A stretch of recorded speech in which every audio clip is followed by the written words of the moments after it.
Hello, and welcome to this Floricast episode.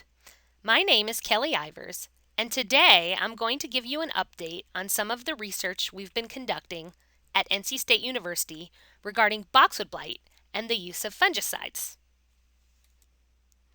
As many of you know, boxwood blight was first detected in North America in the fall of 2011. Since then, this emerging nursery and landscape disease has been reported in 12 U.S. states and 3 Canadian provinces. However, most likely there are many other locations where this disease exists but have not yet been documented. Because it's important to know what boxwood blight looks like, I'd like to quickly review the symptoms of this disease before we start talking about fungicides. Initial symptoms include black to brown leaf spots, often with darker margins. These spots can be seen on both the top side and underside of the leaves. Once leaf spotting occurs, brown to black elongated cankers develop on infected stems. These are often seen right before defoliation of the plant. These leaf spots eventually lead to blighted or tan-colored leaves, followed by leaf drop and twig dieback. Excessive defoliation is commonly associated with boxwood blight.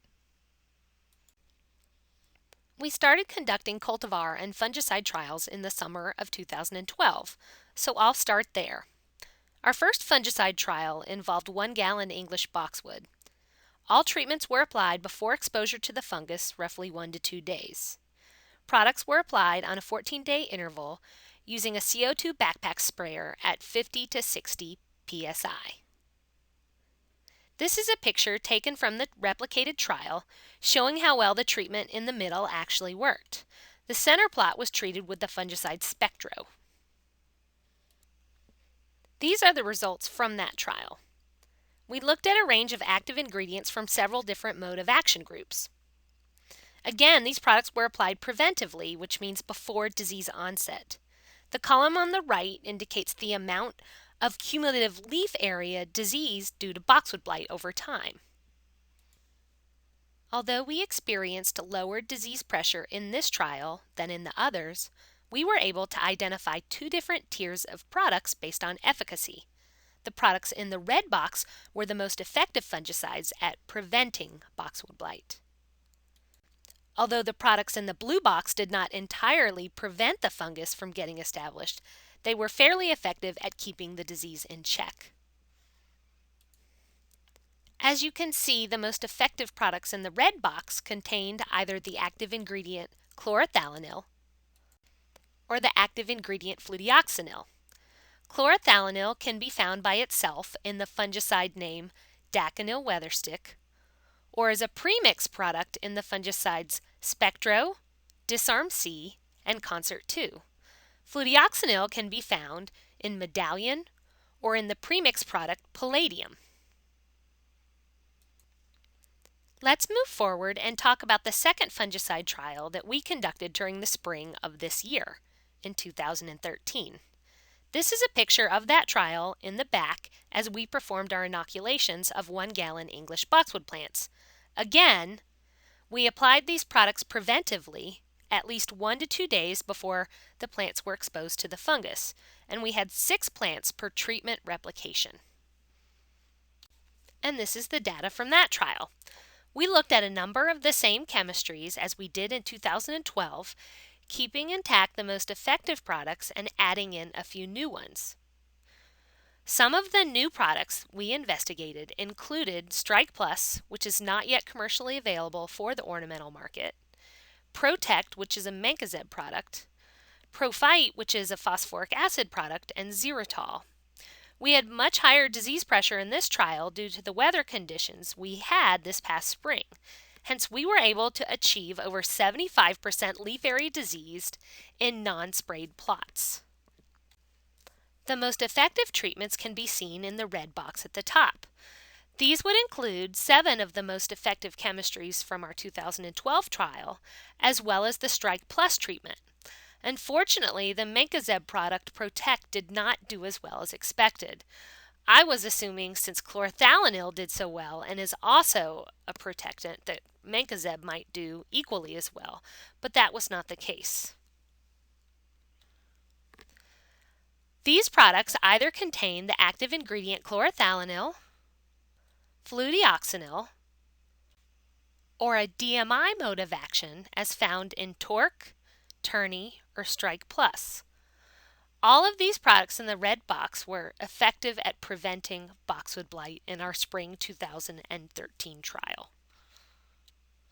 All right, time to move on to our final fungicide trial that we just finished conducting. I find this one to be the most interesting of all. We wanted to take the most effective chemistries identified in our prior 2 trials and compare them as preventive versus curative applications. We had very high disease pressure at this time, and we were able to achieve up to 78% leaf area diseased. So what we did is we took these 8 chemistries, and in the box at the bottom, we evaluated them as preventive treatments, which means we applied them 1 day before we exposed the plants to the fungus. For our curative applications, we took those same chemistries and we made those applications 6 days after inoculation. This would be analogous to a grower making an application after actually seeing disease symptoms. So we wanted to see what would happen if we applied these products as a curative application rather than preventive. Although the curative applications were not effective at all at managing boxwood blight, where we found between 36 to 67% leaf area diseased, this data still tells a really nice story.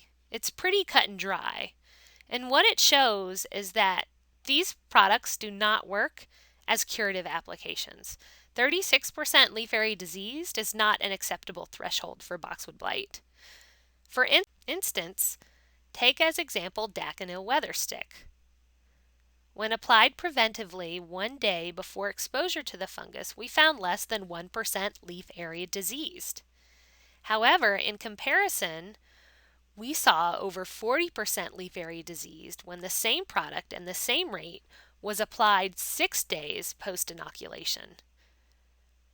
This goes to show that these chemistries work much better as preventive applications than after disease onset. Unfortunately, we have yet to find any chemistries that are very effective once the disease gets established.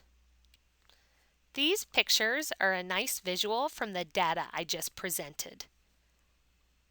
This is Daconil as a preventive application on 1 gallon English boxwood.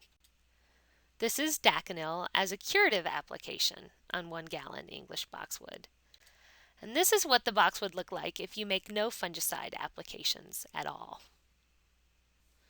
We decided to take all 3 data sets and combine our data into producing a summary fungicide table. This table can be found at the URL listed at the bottom of this slide, go.ncsu.edu/boxwood_blight_links. This table gives a list of the most effective products, their active ingredient, whether they have commercial labels, their mode of action, what kinds of locations they can be applied in, such as a greenhouse, nursery, or landscape, as well as their application interval. Unfortunately, most of these products work on a 7 to 14-day basis, and in our trials, we looked at everything at a 14-day application interval. Now that I've provided hot off the presses fungicide data for managing boxwood blight, I'd like to finish by concluding with this final slide. You should really know what boxwood blight looks like.